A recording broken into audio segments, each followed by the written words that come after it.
கேட்டதெல்லாம் கிடைக்கும் விரதம் தான் சோமவார விரதம். திங்கட்கிழமையதான் சோமவாரம் அப்படின்னு சொல்வோம். திங்களை தன் தலையில் சூடியவர் சிவபெருமான். சிவபெருமானோட தலையில இருக்க சந்திரன் கடைபிடித்த விரதம் தான் சோமவார விரதம்.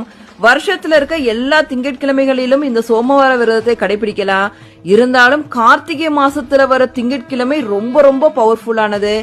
கார்த்திகை மாசத்துல வர இந்த 5 திங்கட்கிழமைகளிலும் சோமவார விரதம் இருந்தீங்கன்னா நீங்க நினைத்தது எல்லாம் நடக்கும், கேட்டது எல்லாம் கிடைக்கும்.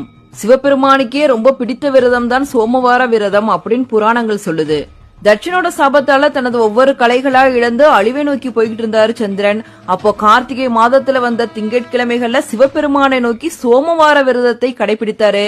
இதனால் மகிழ்ந்த சிவபெருமான் சந்திரனோட சாபத்தை நீக்கி தனது ஜடாமுடியில இருக்க பாக்கியத்தையும் அவருக்கு கொடுத்தாரு. அதனாலதான் இந்த சோமவார விரதம் ரொம்ப ரொம்ப சக்தி வாய்ந்தது.